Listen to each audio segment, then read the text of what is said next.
Trophy number 1 secured. This weekend, leaders City can take another giant step towards their second piece of silverware with a victory over the champions.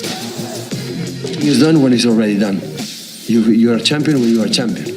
When you still need 50 points, you are not. Let's start with that game at the Etihad, where the champions-elect Manchester City take on last season's winners, Chelsea, knowing that they're just 15 points away from guaranteeing the title.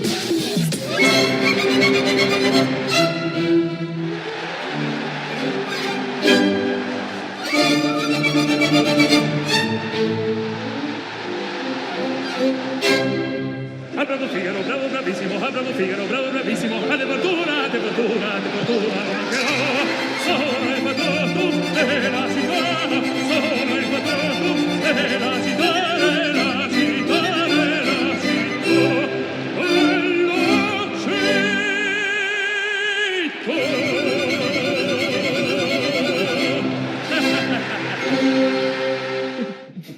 And contributing to today's Premier League Today by the medium of song, Ian Wright, who's here as always on a Friday, and Raphael Honigstein. OK, we'll let you talk your way through it. We'll start with the big game. It is Manchester City against Chelsea, which gives us a chance to reflect from City's perspective. We will come to Arsenal's perspective on the defeat last night for them. But the win for Manchester City, how significant was that, coming after the trophy against the same side with what could have been a difficult match for them? Yeah, it could have been, but unfortunately it wasn't, simply because I feel that City are so much the superior team that even if Arsenal did find something in their armoury where they could have tried to curtail City, it wouldn't have happened. You look at the way Leroy Sane, again, you know, another player who stepped up, had a hand in all 3 goals. He was literally unplayable.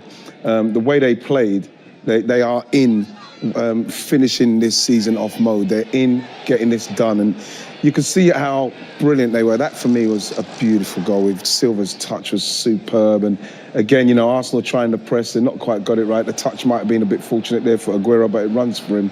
And then in the end, you got Leroy Sane. Hector's trying to get across, but it's all going for them. You see, they are just playing brilliant football. They've got total belief in what they're doing and total confidence. It's a joy to watch, to be honest. It would have been understandable if Pep Guardiola, you couldn't really see the conditions in the television footage, but the snow was swirling around the stadium. It was freezing cold. They just played a cup final. They've got the game against Chelsea to come at the weekend. You'd have understood if Pep Guardiola had said, I'm going to rest some of the players, but he only made 2 changes, and one of those was enforced and the other one was the goalkeeper. What does that say about his determination to keep this machine ticking?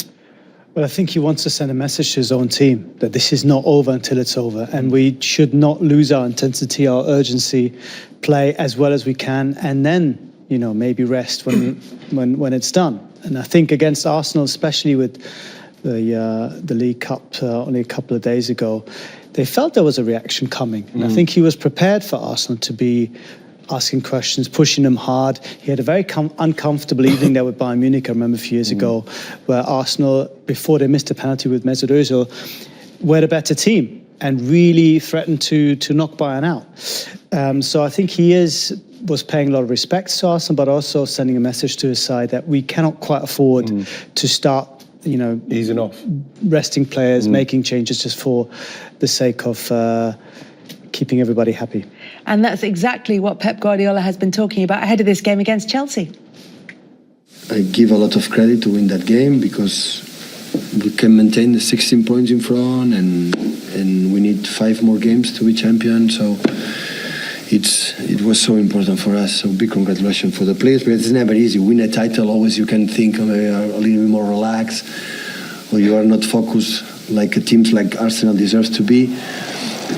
And we were, and that's why so far we make an amazing Premier League season. So there's no doubt about that. Now it's Chelsea, the last champion, and we just 3 days recovery. So we're going to see what's happening in the lineup. It doesn't matter who plays, try to beat them, because everything is done when it's already done. You are a champion when you are a champion. When you still need 50 points, you are not. And the football can say, it's impossible. Okay, yeah. We won a lot of games. We just lost 1. We have to lose 5. Of course, but why not? Can happen. In football can happen absolutely everything. Yeah, they do need 15 points to absolutely guarantee the title, but a win against Manchester United in the derby on April the 7th would pretty much seal it for Manchester City, which would be the earliest time that anyone had ever won the Premier League title if Manchester United slip up between now and then. In terms of Guardiola talking about maintaining that intensity, is it important that they do that in every game? Are there any between now and the end of the season where he can afford to just take his foot off a little bit, or would that be a dangerous habit? I don't think so, especially when you listen to what he said there about, you know, they need to lose 5 or they've only lost 1 and they need to lose 5. I think that the message I get from him speaking like that is that he's literally got those players totally focused on the next game and making sure that they are playing to their best in every game, because for some reason he's speaking like somebody's been burnt by that before. You know, that nothing's done until it's done. And we all know that anyway, but for a Manchester City team who are so dominant this season, you could excuse him maybe a little bit of, calming down a little bit maybe. I wouldn't say calming down for want of a better word, but no, not in Pep's eyes, because I think that he knows that they've got the League Cup, that's done, the league is going to be done, and they still need to kick for the Champions League as well, because you can't tell me they haven't got a very good chance in that, the way they're playing. And maybe the reason he's talking about having been burned before is because, to a certain extent, it has happened before. Yeah, I mean, they won the league ridiculously early 3 times in the Bundesliga with Bayern. And every time he started making wholesale changes, resting players, and they lost their intensity completely. Of course, you don't know if that is the reason why they failed to get into the final, got knocked out in the semi-final 3 times against very decent sides. We don't know. The problem for him was then when he did rest players, they lost a bit of the rhythm, the intensity. But when he played some of the big players in those meaningless games and they got injured, he felt really guilty. He's saying, I lost one of my biggest players here in the meaningless games and I'm going to miss them in the Champions League. So I think he was always in between in 2 minds. And Pep, despite his sometimes very confident and prickly demeanour, is a guy who second guesses himself all the time. He has a lot of questions to himself. He does doubt his decision making. Now, I really am curious to see on what side of the line he's going to come down on. Is he going to say, I want to protect my players because I need them. They're so key to me when it comes to, the quarterfinals, the semi-finals, and the Champions League? Or will I try and play more or less the best side throughout the season? It's going to be fascinating. I get the impression, Raf, that he's going to literally take each game as it comes because of the Champions League. He wants them to still be intense in every single game. Every single game and every minute of every game. I mean, as much as they were 3-0 up against Arsenal at half-time, even in the second half, he was on the touchline and he was driving Manchester City forward, trying to make changes to what they were doing on the pitch. And afterwards, he said, if they play like they did between 35 and 65 minutes in Europe, they're going to get punished for it. He's a perfectionist. Yeah. I mean, he drives people crazy in training because he's so demanding, especially in the Premier League. Players are not really used to training that hard. Training is regeneration. Training is getting ready for the next game, but not really to the extent that you come off and feel like, oh my God, this was a terrible workout and I have a real headache from all these tactical instructions he's given me. But that's who he is. And I think that without that attention to detail, without him saying, you know what, in minute 55, you misplaced the ball, we wouldn't see players playing at that level because this is something, again, I don't want to be talking about Bayern Munich all day, but this is something that they learned once he left. Little by little, they lost that commitment to taking up the right positions, to playing the right passes, to being disorganized. And if you don't reinforce that all the time, every single time, in games, in training, you lose it. And I think that is a lesson that he has learned as a manager, that you just cannot let up, even if it drives people mad at the end of the day.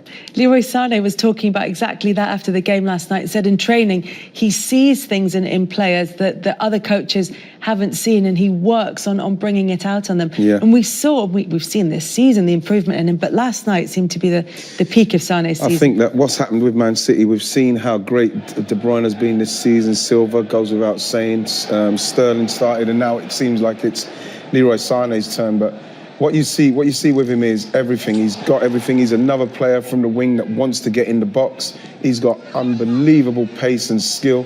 Mustafi can't get near him. He doesn't know if to show him inside, outside. He can go both ways. That touch again, I can't stop seeing it. Can't stop loving it. And then when you look at how wide he's kept Ectabella in here, and then you see he actually ends up inside him. You know, it's just his desire and drive to get in there. Now look, brilliant stuff. It's just, like I say, it's just another player with Manchester City that you have to try and keep quiet. They've got so many players who are playing well, and he's another one that's gone, he's playing even better. So it's just another player and another weapon in their armoury, which is hurting teams. So if all the teams around them win their remaining fixtures between now and the next 5 games for Manchester City, City could win it officially on April the 14th. But it's also possible that they could win it before then, if the teams below them slip up. They've got a chance to beat Chelsea, who won't be one of the teams really who'll be challenging Manchester City not challenging them, but stopping them from winning the title early. Stoke, Everton, but the Manchester United game as their nearest challengers, it's just going to be huge as well, isn't it? Yeah, I think it's. I think still tomorrow, in the way they play. And the way they've been playing to beat Chelsea, which I think they probably will do, will give them even more confidence to kick on into those games. Because let's face it, whatever happens in the Manchester game, you know, it's still, for me, it's a big game. It won't really matter what happens. Man United can only maybe try and draw or halt it. But when you look at the rest of the games what's coming up, it's just a foregone conclusion for me. This game this weekend is an interesting one from both managers' perspective, because there are real similarities between them, Raf. I think the intensity that they bring to the game tactically, but also the man management, is very similar. I think after a while it can be maybe wearing teams and players down. I think there's a reason why maybe after 3 or 4 years we've seen these managers move on. I think with Conte you could already feel it this year at times that perhaps the team are finding it hard to have that kind of intensity. I think their man management is also a little bit cold, relatively speaking. You know, they're interested in the players, but perhaps not so much in the human beings. They don't really put arms around people that much. Pep always talks about tactically and technically improving players, but perhaps doesn't have that connection that other managers have. And I think Conte is also, from what I'm hearing, is quite a removed figure. Players respect him and respond to both of these guys because they feel that their methods are working and they feel that they're having success, and every single one of them is by and large doing well in their system. But of course, the playing style is very, very different. And that is also reflected, I think, in the training methods with Conte. It's very much without the ball, lots of shape work, lots of organisation, very rigid. With Pep, I think it's more about constant movement, taking up position, thinking about spaces rather than the opposition so much. And it's reflected, of course, in the way these teams play. I think, Raf, what's interesting is when Leroy Sane is saying he picks up little things in your game. When you've got a manager or a coach, remember, you know, George Graham was good at it as well, finding something that you should work on and then you getting the benefits of it very, very quickly. But when you've got players of that caliber who a manager then tells them something and they find it in their game and then they work on it and it works, you literally work as hard as he wants you to work because you know that you're improving. And like when you look at all the players, it's just that Leroy Sane now is the next one that we're seeing massive improvement in. And you listen to Vincent Kompany talking about the intensity and how much he asks of you. It must be an unbelievable environment to be working in, and quite enjoyable when you're working that hard, but it's positive and technical and all offensive stuff. I had to do a lot of that stuff, but it was all defensive with Arsenal and George Graham. You look like you loved it. I didn't love it at all, Kels, and we've spoke about it on many occasions, but I totally understand why the players are just embracing it so much. Well, while Pep Guardiola has been talking about Manchester City chasing the title, Antonio Conte has been talking about Chelsea chasing fourth. As I said before, for us now in this moment,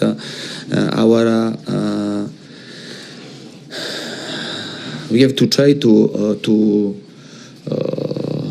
get a place in Champions League, and it won't be easy. Because there are many teams very strong, and we must be ready to fight. We must be ready to fight and to try to take a place, to get a place for the next season in Champions League. Well, as well as Antonio Conte did last season, and as much credit as he got last season, they've only won 4 of their 14 games since the turn of the year. They're outside the Champions League places. How important is it for Chelsea to qualify in the Champions League, not just for Champions League football next season, but because there are rumblings about a couple of their top players as well? Yeah, I think that's absolutely huge. They have to be in the Champions League. There's always rumours, there's always a bit of disquiet at Chelsea, but if you don't get into the Champions League, that would be considered a real failed season. And it's hard to know, who's to blame if you want to talk in these terms, because Conte from the beginning, even before the season started, was unhappy with the level of investment, with the kind of players that were brought to him. And it's very hard to say it's his fault or it's the board's fault, but certainly you felt it wasn't really the perfect harmonious setup.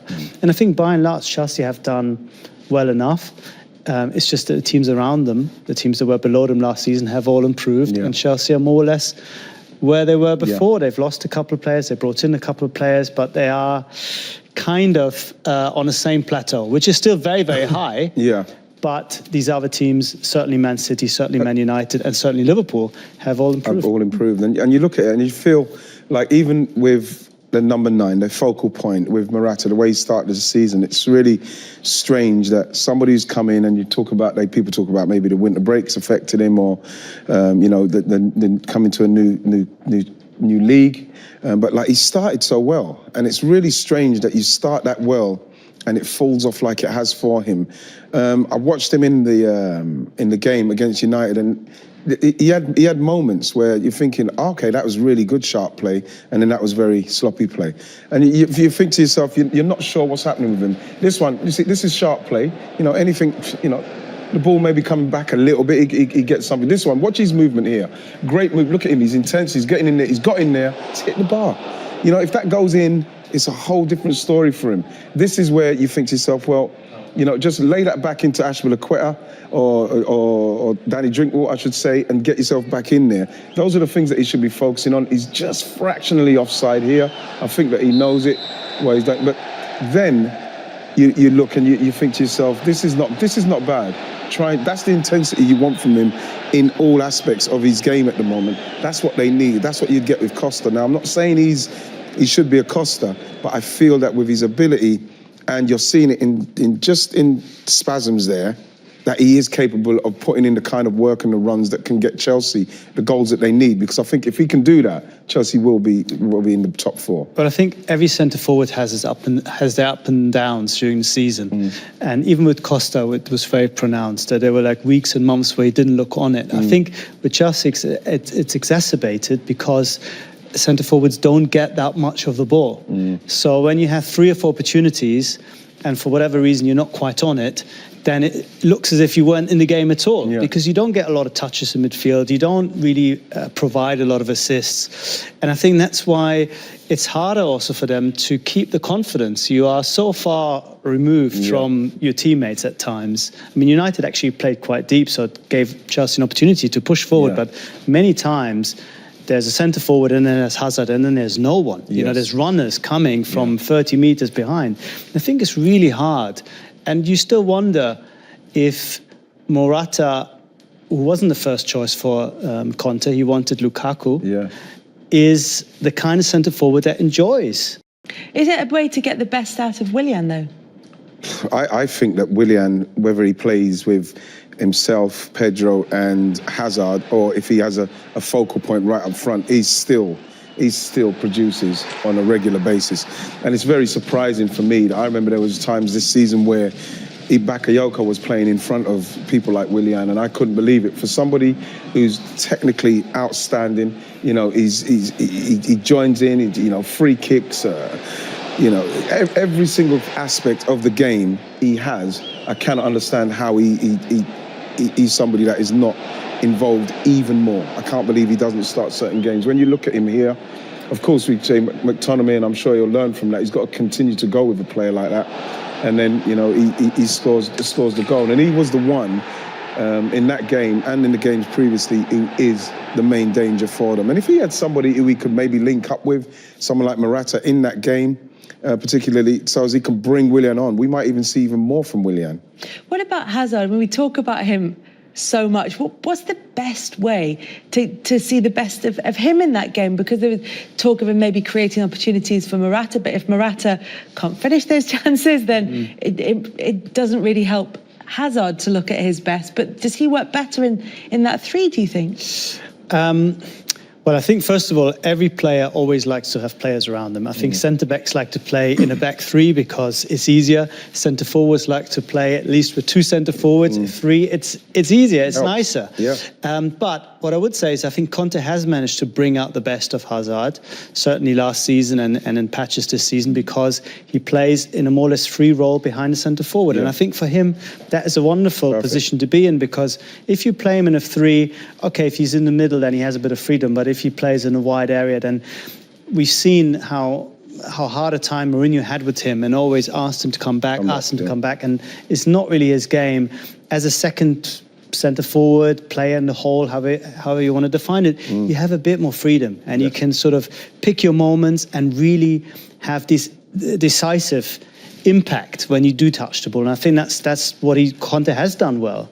In a way, the pressure is further back in the team and it's released Hazard to a certain extent, but it comes with a price because he's a little bit isolated at times. And if it, as you said, if it doesn't click with him and Morata, then as an attacking side, Chelsea kind of break down. That's exactly right. And also, if he's playing behind the striker, but there is no Morata, and he's the striker, it becomes a different role for him. Yeah, because ideally you want Hazard getting on the ball with Morata in a more forward position. So as if he wants to turn it round the corner first time, then he lays it off. Then you've got someone like Hazard, and the same with Willian, where Morata then brings them into the game by being that point so as they can run without the ball, get on the ball. And then when they get it in the areas where they're running towards people, they cause all sorts of problems. And I believe that is Chelsea's most dangerous weapon to use. But obviously at the moment, Morata's not playing well enough to help that. But like you say with Hazard, fantastic in any system like that. But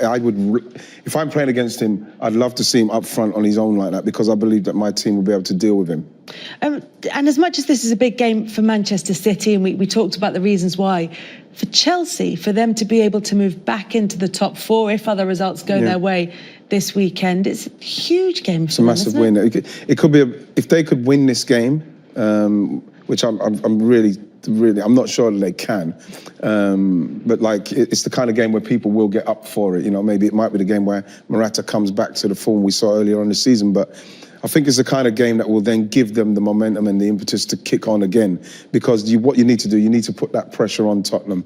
You need to put the pressure on Tottenham, because them themselves, anything happens to Harry Kane, and then Chelsea have to be there to try and get on. Yeah, but I think you can almost flip it, because if Chelsea get beaten, then I think fourth is slipping away from them very, very quickly. So I think they're under real pressure to get at least a draw, because the teams above them have easier games. And might be pulling away. And the Champions League might be gone as well next week. So I think it's a difficult week for them. It is a big, difficult week for Chelsea. It is a hugely significant game coming up between Manchester City and Chelsea. We're also going to